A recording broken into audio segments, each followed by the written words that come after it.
Little House on the Prairie series by Laura Ingalls Wilder.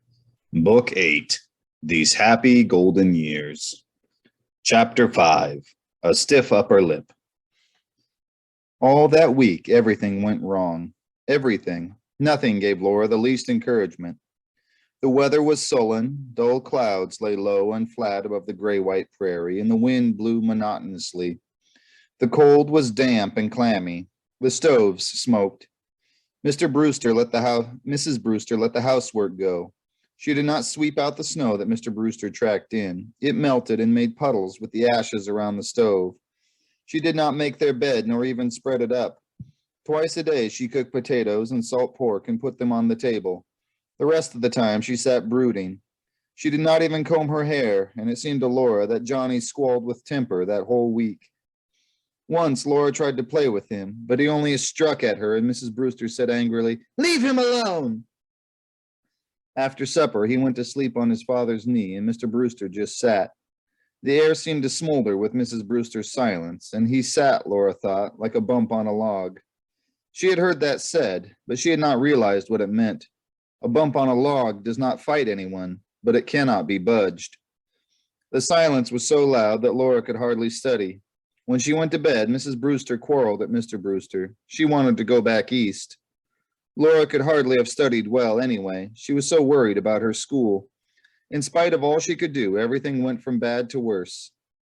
It began on Monday, when Tommy did not know one word of his spelling lesson. Ruby would not let him have the speller, he said. "Why, Ruby," Laura said in surprise. Then sweet little Ruby turned into a very spitfire. Laura was so startled that before she could stop them, Ruby and Tommy were quarreling. Sternly, Laura stopped them. She went to Tommy's seat and gave him the speller. "Now learn that lesson," she said. "You may stay in at recess and recite it to me." Next day, Ruby did not know her lesson. She stood before Laura with her hands behind her, innocent as a kitten, and said, "I could not learn it, teacher. You gave Tommy the speller." Laura remembered to count 10. Then she said, "So I did. Well, you and Tommy may sit together to learn your spelling." They were not studying the same lessons in the book, but they could hold it open in two places. Leaning to one side, Tommy could study his lesson, while Ruby, leaning on the other side, could study hers. And that way, Laura and Mary used to learn their different lessons in Ma's speller. But Tommy and Ruby did not. They sat silently, struggling, each to open the book wider at his place. Again and again, Laura said sharply, "Tommy, Ruby!" But neither of them learned their spelling well. Martha could not work her arithmetic problems. Charles sat idly staring at the window, where nothing was to be seen but the gray weather. When Laura told him to keep his eyes on his lessons, he started daydreaming at a page. Laura knew he was not seeing it. She was too little. When Martha and Charles and Clarence stood before her to recite, they were too much for her. Though she did her best, she could not interest them in learning even geography and history. On Monday, Clarence knew part of his history lesson, but when Laura asked him when the first settlement was made in Virginia, he answered carelessly, "Oh, I didn't study that part." "Why didn't you?" Laura asked. "The lesson was too long," Clarence replied, with a look from narrow, laughing eyes that said, "What are you going to do about that?" Laura was furiously angry, but as her eyes met his, she knew that he expected her to be angry. What could she do? She could not punish him. He was too big. She must not show any anger. So she kept quiet while she turned the pages of the history consideringly. Her heart was faint, but she must not let him know that. Finally, she said, "It is too bad that you did not learn this. It will make your next lesson so much longer, for we must not keep Charles and Martha back." She went on hearing Charles and Martha recite the lesson. Then she gave them all another lesson of the usual length. The next day, Clarence did not know his history at all. It's no use trying to learn such long lessons," he said. "If you do not want to learn, Clarence, you are the loser," Laura told him. She kept on asking him questions in his turn, hoping that he would grow ashamed of answering, "I don't know," but he did not. Every day she felt more miserably that she was failing. She could not teach school. Her first school would be a failure. She would not be able to get another certificate. She would earn no more money. Mary would have to leave college, and that would be Laura's fault. She could hardly learn her own lessons, though she studied them not only at night, but at noon and recess. When she went back to town, she would be behind her class. All the trouble came from Clarence. He could make Ruby and Tommy behave if he would. He was their older brother. He could learn his lessons. He was much smarter than Martha and Charles. How she wished that she were big enough to give Clarence the whipping he deserved. Slowly, the week dragged by, the longest and most miserable week that Laura had ever known. On Thursday, when Laura said, "Third arithmetic class, rise," Clarence stood up quickly, and Charles began to move languidly. But Martha half rose and yelled, "Ow!" and sat down as if she were jerked. Clarence had driven his knife through her braid and pinned it to his desk. He had done it so quietly that Martha knew nothing of it until she tried to stand. "Clarence!" Laura said.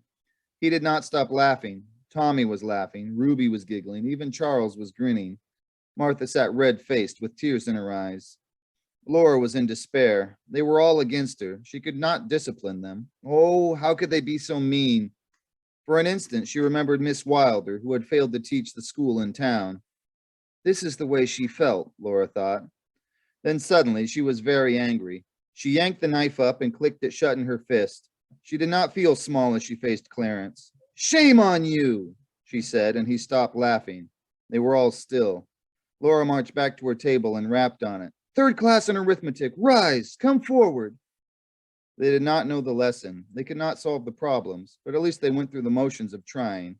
Laura felt tall and terrible, and they obeyed her meekly. At last she said, "You may all repeat this lesson tomorrow. Class dismissed." Her head ached as she went toward Mrs. Brewster's hateful house. She could not be angry all the time, and discipline was no good if the pupils would not learn their lessons. Ruby and Tommy were far behind in spelling. Martha could not parse a simple compound sentence nor add fractions, and Clarence was learning no history. Laura tried to hope that she could do better tomorrow. Friday was quiet. Everyone was dull and listless. They were only waiting for the week to end, and so was she. The hands of the clock had never moved so slowly. In the afternoon, the clouds began to break and the light grew brighter. Just before 4 o'clock, pale sunshine streamed eastward across the snowy land. Then Laura heard sleigh bells faintly ringing. "You may put away your books," she said. That miserable week was ended at last. Nothing more could happen now. "School is dismissed." The music of the bells came ringing louder and clearer. Laura's coat was buttoned and her hood tied when Prince and Lady passed the window with the dancing bells. She snatched up her books and dinner pail, and then the worst thing of all happened. Clarence opened the door, thrust his head in, and shouted, "Teacher's Beau's here!" Almanza Wilder must have heard. He could not help hearing. Laura did not know how she could face him. What could she say? How could she tell him that she had given Clarence no reason to say such a thing? He was waiting in the cold wind, and the horses were not blanketed. She must go out. It seemed to her that he was smiling, but she could hardly look at him. He tucked her in and said, "All snug?" "Yes, thank you," she answered. The horses went swiftly, their strings of bells merrily ringing.